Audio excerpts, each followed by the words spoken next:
Hello.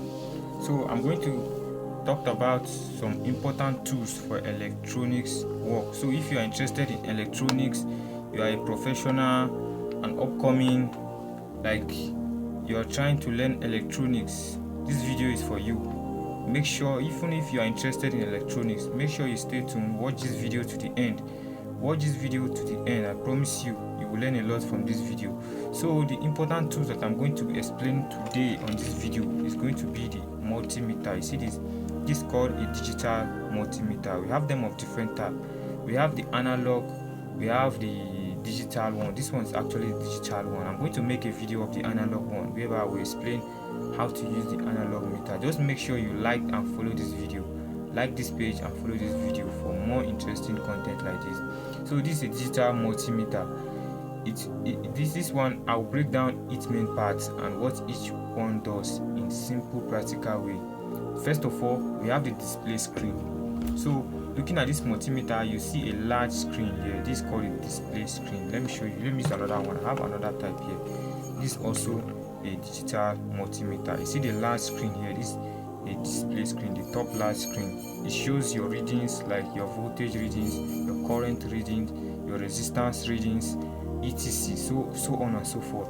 So it can display in decimal also. It can show symbols, like some multimeter they show in symbols, like the ohms, the voltage, the current, and it also shows the polarity.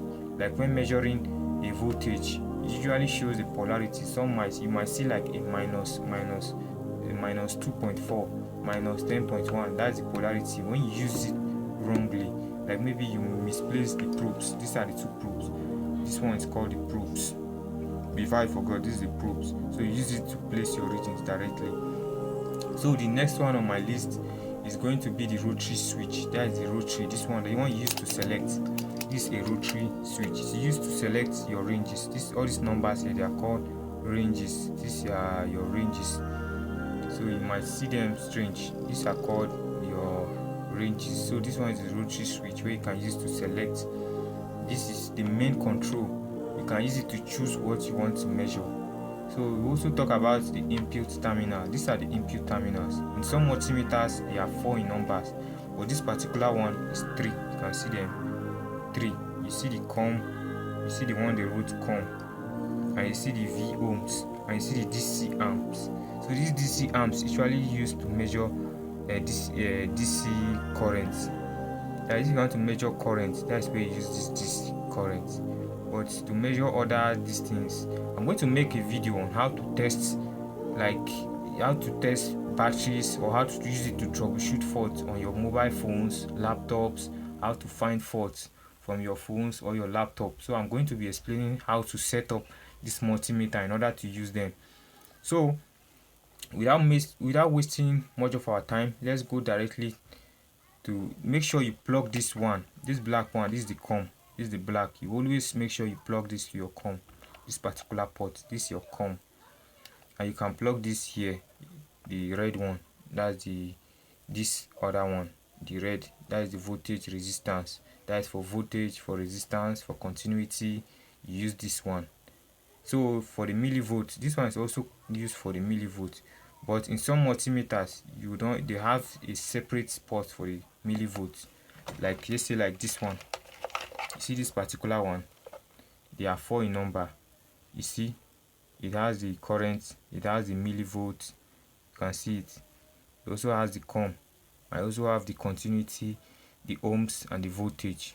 So that's how you set them up if you want to use it. So always make sure you use this multimeter correctly. If you don't know how to use multimeter, make sure you watch this video, like my page. I'm going to show you a video. I'm going to do another video that will show you how to use this multimeter effectively in order to avoid damaging, because if you cannot use this multimeter and use it wrongly, you might end up damaging the fuse of this multimeter, or maybe causing some problem to yourself. So always make sure you know how to use it. If you don't know, you DM me. I'm going to make a direct video. You can just drop a comment from the comment section which part you don't know how to use, but I'm going to still make a general video. Just make sure you like my page, follow up so to see more interesting video like this. So I've explained those ports where you can plug all those things together. So we are going to talk about the power indicator. As for this one, this multimeter does not have that power indicator. Usually red. Let me show you this one. This one has it. You see this red part here, this is the power indicator. It's used to show light when the multimeter is on, and when you are using the continuity, it usually shows light here when you're using the continuity. So I'm going to tell you all how to use the continuity. I'm going to show you guys how to use the continuity. So just stay tuned, relax, and watch this video to the end. You're going to learn a lot. So as I've earlier said, make sure you know how to use this multimeter. If not, you end up blowing the fuse. That's the safe tips that I can give you on how to use a multimeter. So let's go to the voltage section. See the voltage section. You see this part, this is the V. You see the V with the straight line and another V with curved line. If you can look very close, you will see it. You have the other V with straight line and the other V with a zigzag line. So we have a DC voltage and an AC voltage. Which of this is the DC voltage and which is the AC voltage? You see the V with the zigzag line, that is actually the AC voltage. This particular one, this is the AC voltage, the V with the zigzag line. Let me show you from the other meter. You see these are two V's. You see this V and this other V, this V and this V. So there are two different V, same as the A. You see the A also has the A with this A and the upper A. You see them, those are the current. You can see it better now. Those are the current, the V and the A. That is the, what they call it, the voltage section and the current section. One is used for AC and the other is used for DC. That is, the AC is the zigzag one, while the straight one is the DC voltage and DC current, whereby you use the V part to measure the voltage. That's the V for the voltage. Use it to measure AC voltage or DC voltage. We have two types of current, the AC current and the DC current. So I'm going to make a video where we are explaining how to test each and every part of this current. You know, when you're talking about the AC current, we're talking about the NEPA lights, generators, inverters, all these parts. These are all the NEPA power generator.